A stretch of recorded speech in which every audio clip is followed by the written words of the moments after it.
please go right ahead. We have until 11:45, and very much looking forward to hearing your overview. We will be accumulating questions, and I'll hold them to the end. So please jump in. I have not introduced you, just the name of the company. Thanks a lot, Ned, and thanks for this opportunity to present as well. So I'm Srinidhi Varadarajan. I'm the SVP of Solutions at Fungible. And here today, I'm here to talk about the data-centric explosion that's happening in our data centers right now, and what it means for the future of how we even design them. If I look at the last 6 years, starting from 2015, the magic point in there is because that's when we were founded. In 2015, if you looked around data center infrastructures within practically any private data center or even service providers, your average network was 1 gigabit. And that network, Ethernet network, has gone from 1 gig to 10 gig, 25 gig, 50 gig, and now 100 gig. And 100 is in common deployment, with the bleeding edge being in 200, 400, and 800 gig. This is a factor of change of over 100. In the same period that this happened, we also saw a massive change in storage. 2015, our common medium was spinning, and hard disks with nice 8 millisecond seek times in there, where you could hide a lot of software latent overhead within it. You could do compression, you could do encryption, and never run over the nice little 8 millisecond boundary over there. Now that has changed dramatically. We have gone from spinning disks with 8 millisecond platter seek time to SSDs in between, and then NVMe today, which does 150 microsecond IO operations. That leaves no time for storage to literally catch up to provide services. Over a factor of 50 change in latency, improvement in latency. And these two things happening together is a major increase in the amount of data. And the typical entity that both generated the data and processed the data were general purpose processors on servers. And in that same period, our processor counts have gone up from 6 cores at a $600 price point in 2015 to 10 cores available today at that same price point. Of about 66% as opposed to 2 orders of magnitude. And this is what is swamping us at its most core, and the first of the problems that need to be solved as we look at what data centers are evolving into. So this was what we were first focused on, which is how exactly do we handle this mismatch in growth between general purpose computing that has done wonders over the last 4 or 5 decades with its availability to the kind of IO rates that we are facing today. And this problem is not new, in the sense that about 20 years ago, a graphics processing unit, GPUs, came about because the computation model for the kinds of transformations that you had to do for graphics, which were really matrix heavy, was much more suited to vector architectures, and a custom processor that effectively focused on vector processing came about. It is now time for a third socket to arrive, a socket that isolates our general purpose CPU from this massive mountain of data that we have been generating. And this is only accelerating. So over the last 5-6 years, one of the core contributions that we did, and the foundational technology that Fungible brings to the table, is a new chip. This is a 12 billion transistor ASIC that is custom designed essentially for handling very high IO and providing IO services. By sitting at the nexus of both storage and networking, we're actually exploiting a property that vast majority of our traffic on networks happens to be storage traffic. By putting a chip in between that can do both storage functions and networking functions, it allows you effectively to completely decouple the main processor from most of the common IO processing operations. So in terms of capabilities, the first thing that the DPU provides, it's almost 10 times more efficient than a general purpose CPU in being able to handle data-centric workloads. And a DPU is not just a bunch of general purpose cores combined with a bunch of hardware accelerators. What we have built in here is a true microprocessor class that actually has a common memory subsystem between accelerators and the main cores. The main cores themselves provide about 192 threads of hardware threads of execution. And the same programming model is used internally, whether it is a hardware accelerator or whether it is part of a computational core. and operations are strung together one behind the other, where general purpose cores and hardware accelerators are seamlessly merged in there to deliver what the DPU delivers. The second thing we did with the DPU is we fundamentally focused on Ethernet. The general rule is there is Ethernet and everything else is roadkill. And one of the problems we have with Ethernet is as load increases, our jitter and latency increase. So we built a flow control protocol that runs directly on top of underlay Ethernet that effectively within data centers gives you congestion-free network. So this enables us to take Ethernet loads well into the 80s and 90% while still keeping jitter and latency very low. Why this is important will come up in the next couple of slides. So given this foundational technology, we built a set of 3 products. The very first one is the Fungible Storage Cluster. Effectively, we took the DPU and we put it essentially as the base building block for a next generation scale-out storage array. And I'll talk more about this. So the core architecture over here and the core premise here is that storage architectures have fallen quite a bit behind given the kind of performance that you get today with NVMe. What the Fungible Storage Cluster is a true cloud scale-out array that provides EBS-like capabilities into private data centers at very high performance and very high efficiency. The second element that we built after that was an accelerator card, a PCIe card that goes on the x86 side and now provides a DPU directly inside a slot, a PCI slot on the x86, providing source side functionality, which is removing I/O and networking bottlenecks, storage and networking bottlenecks out of the x86 into dedicated acceleration capability. This card itself is effectively presented as an Ethernet card with multiple form factors.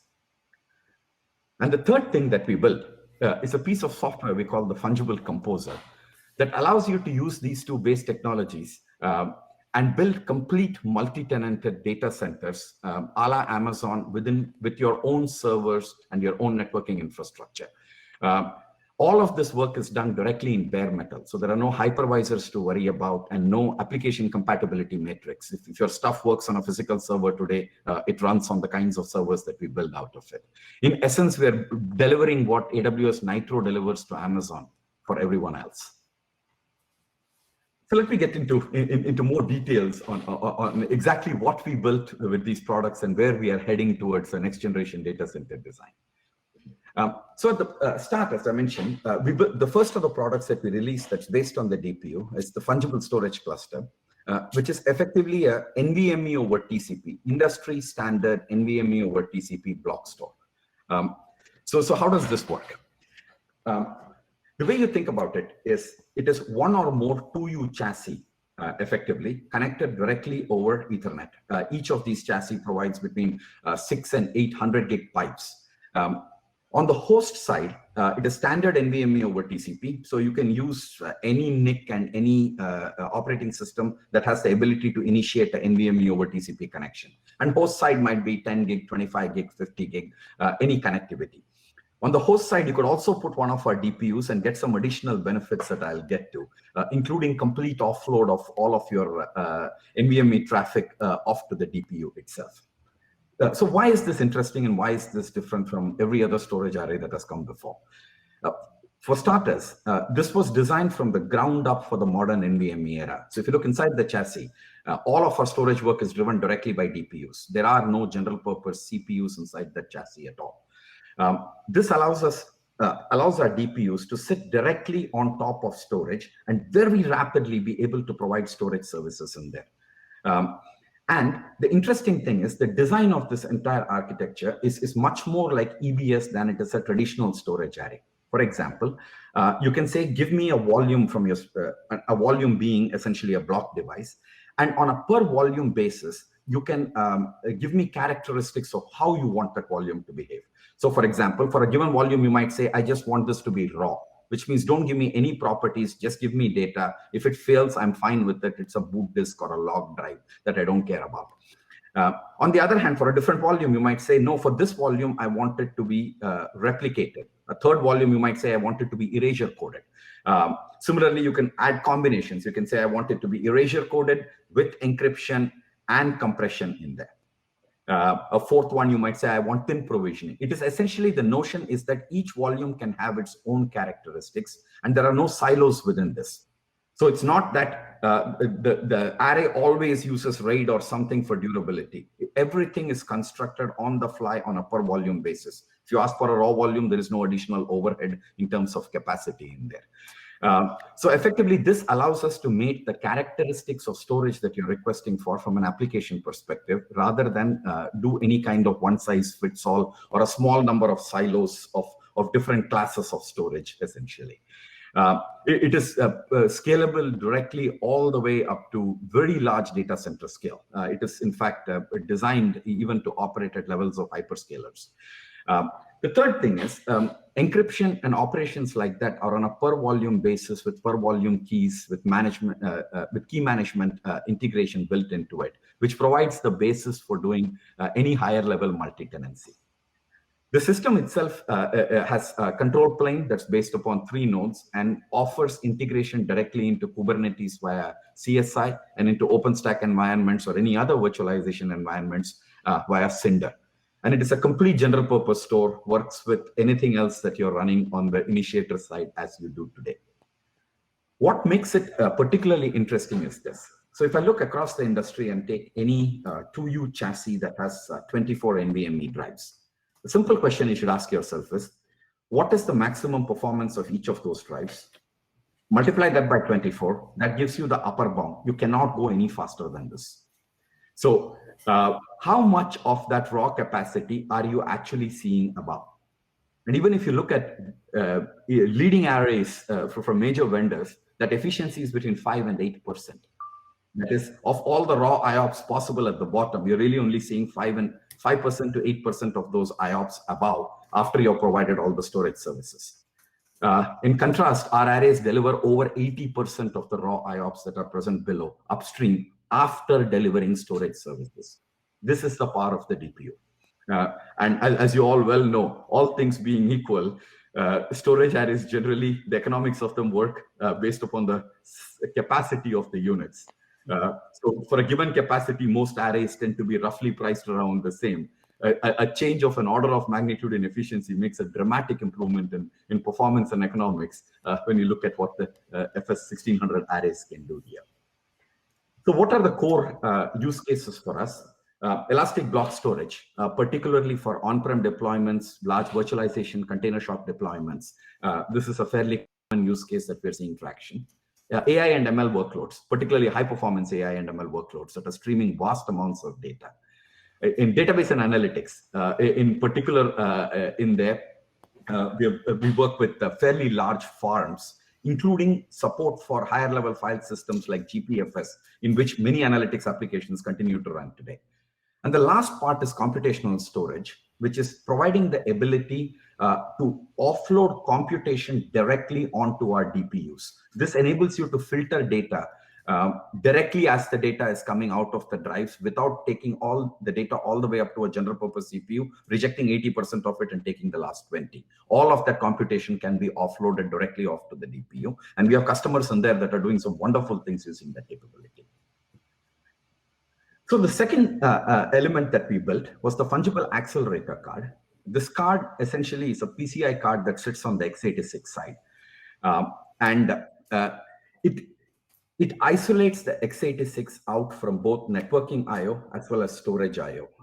Today, if you guys look at a standard 50 gig NIC and attempt to run even performance benchmarks between 2 hosts on a network, you'll find that the vast majority of your cores are taken up just handling interrupt I/O. All of this is taken care of by the DPU running in here. And there are several distinct functions that this provides. The card itself presents as an Ethernet device to the host. So it presents either 2 by 25 gig interfaces, 2 by 50 gig, or 2 by 100 gig. But it does a lot more than just act as a network card. So the first thing that it does is something called storage initiation. So what does that mean?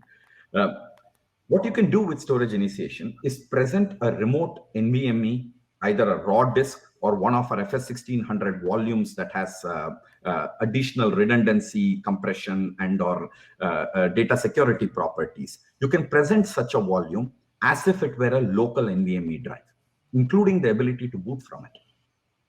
So, and this is a form of composition that the card itself enables. So you no longer have to deal with an NVMe over TCP initiator. Card takes care of the initiation. What you see, if you say, give me a drive, it shows up as a local drive, except the drive is being presented from a remote system, with more than 80% of the raw performance of the drive directly available to the end host. We currently a speed record for the max to an end host. Single end host, 8 million IOPS. I believe it was recently beaten to 8.2 million IOPS by another team with our storage area. And this is what cards like this enable us to do. The second thing it does is, of course, network acceleration. VXLAN overlays, vRouter offload, distributed routing, distributed firewalling. And a single card can do this at 35 million packets per second. This is very, very fast I/O capability that essentially future-proofs you for quite a while. This carrier grade currently. The third thing that it enables you to do is this thing we call a virtual PCIe switch. And in here, we're doing something interesting. We effectively transport the PCI bus directly over Ethernet. And what does that let you do? It lets you present remote GPUs as if they were local resources. So you can present a remote NVIDIA T4 GPU sitting in a chassis. Looks like a local GPU. Standard NVIDIA drivers continue to operate on them. This allows you effectively to be able to attach GPUs to workload during the phases of execution where they need them, and then detach them. A $12,000 A100 is a rather valuable resource.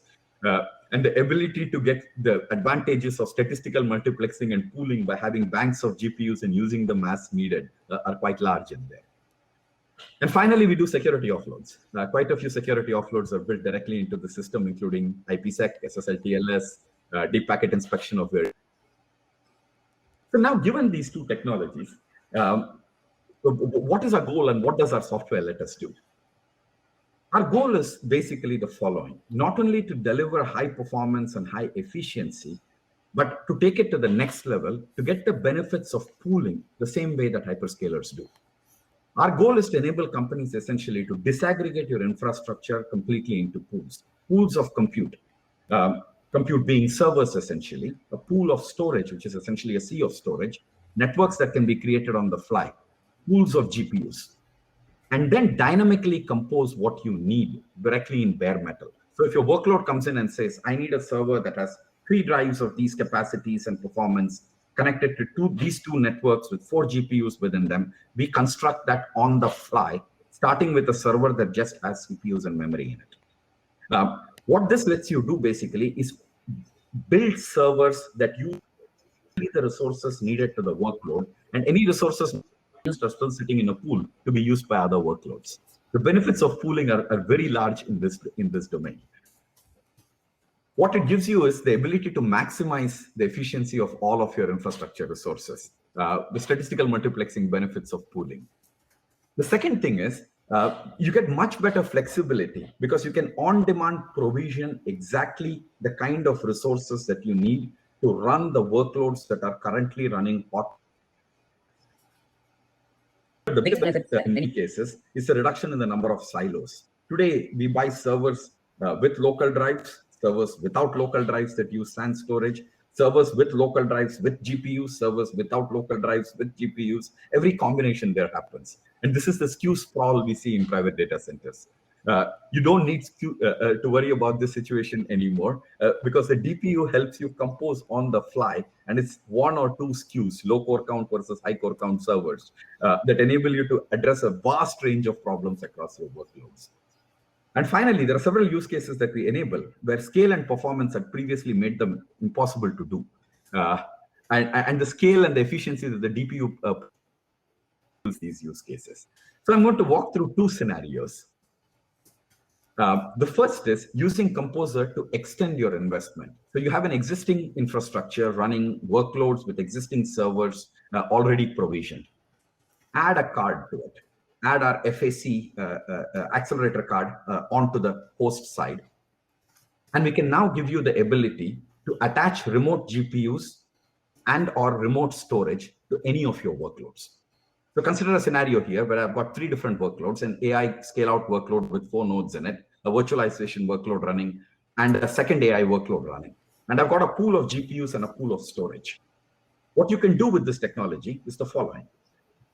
You can say, take these 4 GPUs and attach them to these AI and ML servers. And this is a hot attach, hot detach kind of model in there. The GPU shows up effectively as a local PCIe device.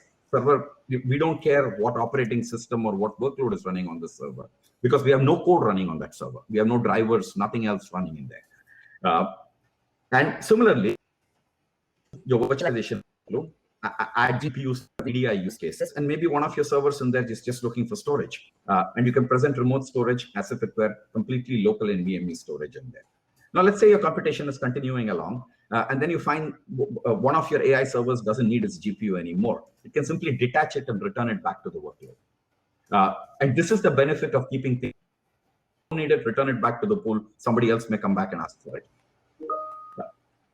And this enables your utilization to remain very high with a fixed set of resources. The second scenario arises where we can do quite a few more things if, instead of just extending your deployment, extending your investment with existing servers, you're looking to deploy a new workload or expand your existing data center infrastructure. And now if you look inside a data center, you can put all the resources together in pools. You got compute pools, GPU pools, storage pools, and pools of networks.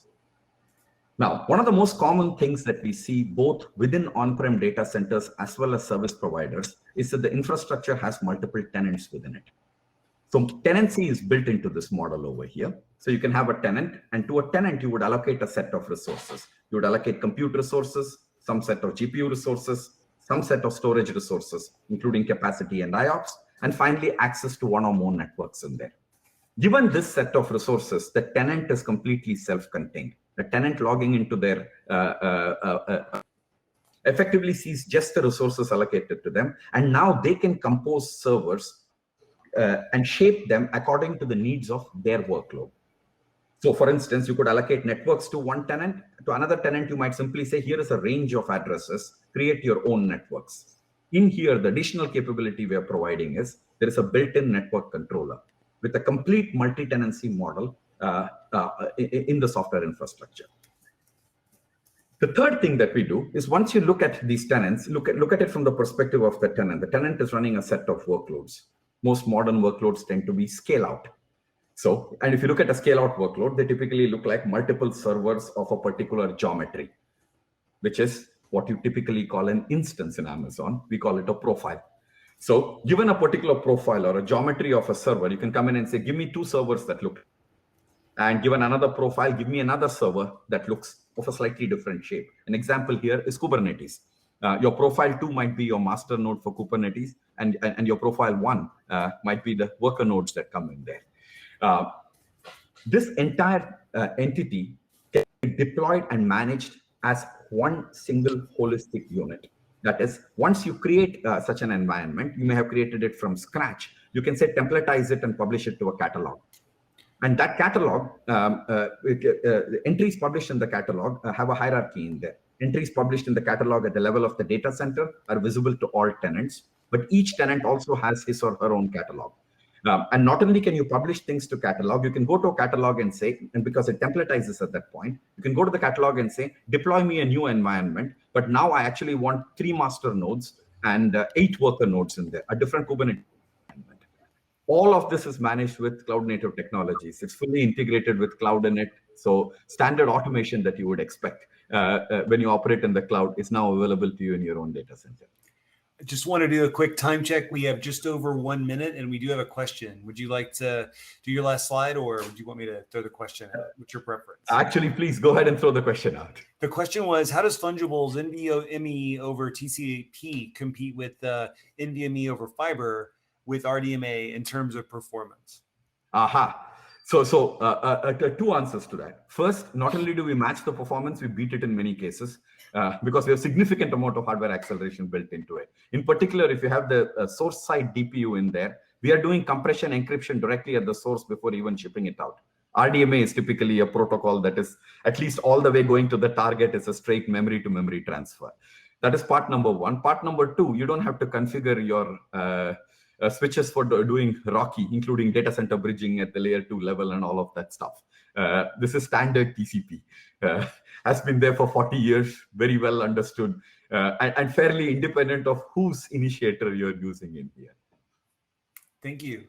Well, thank you very much. I think that this space of having very flexible infrastructure is something that is interesting, and it will become more and more interesting as our customers redefine how they think about pursuing all the volumes of data that they want to manage, as well as the other workloads that appear when you start to deal with big data volumes. So very exciting stuff. Thank you so much for spending some time with us today. And the next session is Data IQ. So I'll see you guys in that session. Thank you again. I hope you have a wonderful day.